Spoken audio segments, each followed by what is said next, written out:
Hello one and all, this is Hybridsteel. Thank you very much for joining me in today's Valheim Biome video. So, today we're in the plains. We've covered everything up to this point, and now we're going to go through this all. And basically, I'm going to go through all the features and bits and pieces you will find in the plains. So, what do we know about the plains to start with?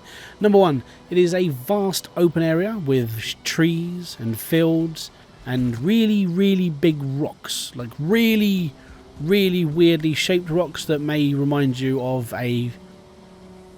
yeah, less said about that the better. So, as you can see, there are trees, there's a big open area, and there's bits and pieces all dotted around. So, number one, cloudberries. Basically, mushrooms to you and me. So, cloudberries, the gold of the forest. It's a food. There you go. Congratulations, you've just found more food.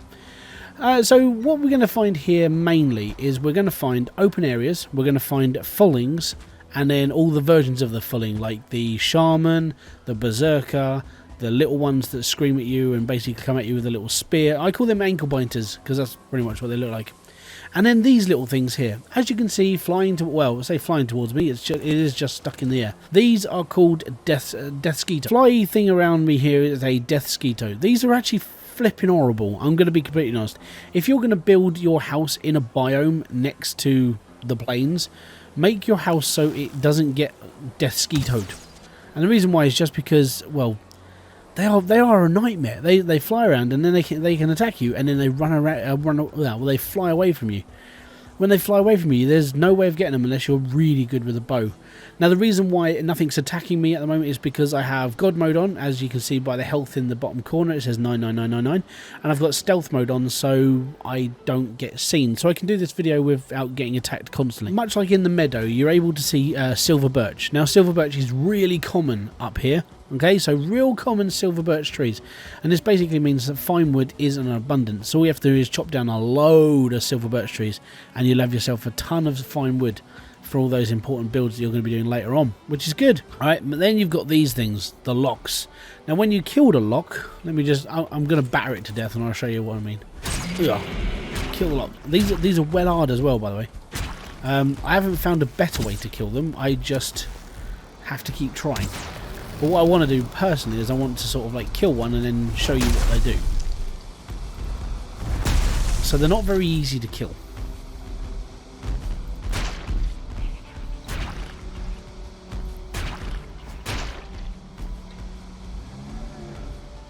Stand still. There we go. Okay. So after you've killed a lox, you will get certain bits of stuff from it. Like we do with deer and like we do with everything else, we get the lock pelt. Now, the pelt is used for making skins. You can make carpets out of it as well back at your base, and you'll be all good. Locks meat a bigger chunk of meat than you would from a deer or from a boar, so always good for a kill. And occasionally you'll get like a lox trophy. Yeah, that sort of thing.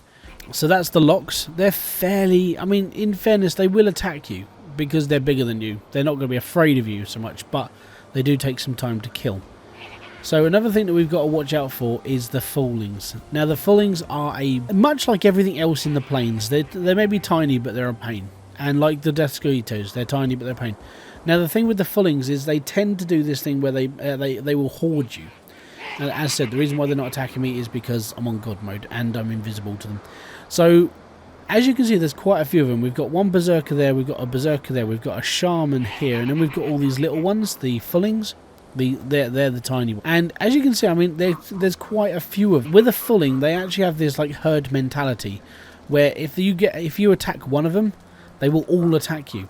If I was to turn off invisibility right now, I would be surrounded by them. I want to show you the mentality of the fullings. They will literally come at you from all angles, and they are nightmarish to attack. The reason why is because once you get attacked by one, you get attacked by the other, and another, and another, and another. They're not nice things, and to take out an entire group of these, long range attacks only, and try and run away as quickly as possible. Try and take out one or two every now and then. That's literally how you're going to be doing this. Let's turn stealth mode back on, and there we go. But yeah, very herd mentality, so watch out for these guys because they are evil. Now, what you'll get is you'll get constantly attacked by the little ones. and then the big ones will hit you. Every time they hit you, they push you back as well, so you're not able to keep constantly attacking. It just gets a little bit like annoying. Alright, so as I said, in order to take out groups of fullings like this, make sure you've got, I don't know, fire arrows or a way of poisoning things. Just really go at them, and yeah, try and keep it distance, because if you go up against them, you will have problems with. Now, one thing that you will always find in villages like this is a fulling village. There will always be like 2 or 3 treasure chests dotted around, and the treasure chests usually come with money, black metal, and the needles. They're good for using other things as well. Okay, so how to spawn yagulch. You're going to need 5 of these, the fulling totems. And then what you're going to want to do is you're going to want to find a giant hand. Now, it will be marked on your map if you have found him before. What I'll do is I'll quickly jump my way over there, because it is just south of where. There we are. As you can see, there's like this statue, well, this formation of rock that looks like a hand coming out of the floor. You basically come into the center of the area, which is in here. You read this, and it says here, blah blah, and then you do the offering. And basically what you do is you put 5 statues on these little offering bowls, push the button, which is that button there, and then yagulch will come at you. He comes from the floor. He's a giant half skeleton thing that wants to kick your ass. I'm going to be completely honest, nightmare for me. I was in pain a lot on this one. I spent a lot of my time up there, pinking arrows down at him and running around, and as scared, screaming like a little girl. I'm not even going to be ashamed of that. It was one of those fights that I wish wasn't in the game, but it was. But hey. So I didn't speak about this in the last video, and this is because like when you finish the swampland, you've normally killed bone mass and you're off to wherever you're going. Now what bone mass drops is quite valuable, but at the same time it's a little bit annoying. And I find it a little bit annoying because of what it actually does. Ah, here we go. Right. So when you've completed bone mass and you're off shooting around the world and stuff, if you've equipped the Wishbone, which is right here, equipped the Wishbone, as you can see, my character's doing this funny like glowy thing, and it's really strange, isn't it? So it's basically finding treasure for you in a buried area. Now, as you get closer to the treasure, it will get quicker. So you're going by this.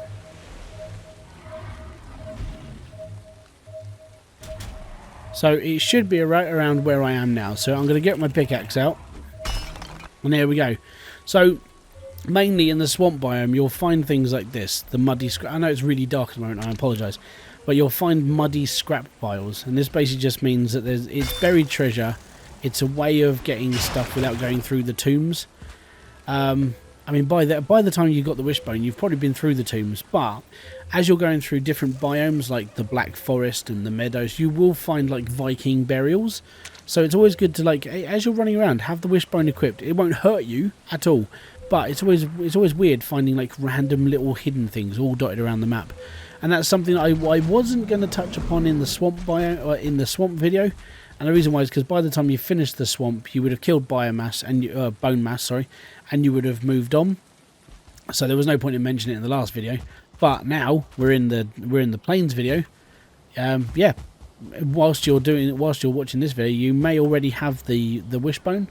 The Wishbone is one of those things. It may seem a bit useless, and in fairness, sometimes it does feel like it, because by the time you've got it, when you're picking up things from graves or out of the floor, it seems a bit weird that you've got this thing that's giving you low-level loot. Let's put it that way. But it's one of those things. Gives you free items, doesn't take a lot to get hold of, and it's all right. So just make sure your pickaxe is upgraded and you can dig out a little bit more, because once you've done that, you'll be all good. So another thing you're going to be picking up from in this biome is barley. So obviously the reason why you're going to be picking up barley is because later on you get the windmill, and the windmill you can make barley flour from, which means you're going to need the cultivator to build more barley, and it gives you a food source, which is all good. At the end of the day, making barley flour is a good thing, and it just carries on. You can make blood pudding, you can make bread, you can make fish wraps, you can make lox meat pie.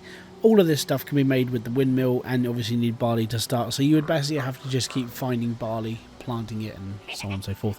The best way to do it is to get the cultivator. I actually don't have one on me. I could make one. Give me a second. Obviously with barley, we're going to cultivate some land, right? And then we're going to right click. And then what we can do is we can grow flax here, we can grow barley here. And then what you do from here is you grow barley by having barley. And then you grow more barley, and then you can make more bread and more food for yourself and keep your people alive, or you and your friends. I never really had friends to play this game. I just sort of bumbled my way through it and just hoped that I was doing things right. A lot of things took me a long time to do. I'm not even going to joke. It took me a little while to get through everything. It took me some real time to do this on my own because I was constantly dying a lot. And this was one of the places that killed me a lot because of the mentality of the enemy. So yeah, that's pretty much it. I want to say massive thank you very much for everybody who's watched these videos so far. It means a massive amount to me. If you are liking the work that I'm doing on this, don't forget you can hit the like, subscribe and notification button below for all other updates. If you really like this channel, you can become a member, which basically means you pay this channel a couple of £1 a month, and that money goes towards myself, which goes towards new equipment, it goes towards making new videos for you guys. Also pays for like playing games as well, so the games that I play mainly on this channel are literally funded by you guys as well. So what you give me, I try and give back as much as I can. So thank you very much for kicking by. I'll see you all in another one. I want to say peace out, have fun and enjoy everything you guys do. I'll see you all later. Bye bye for now.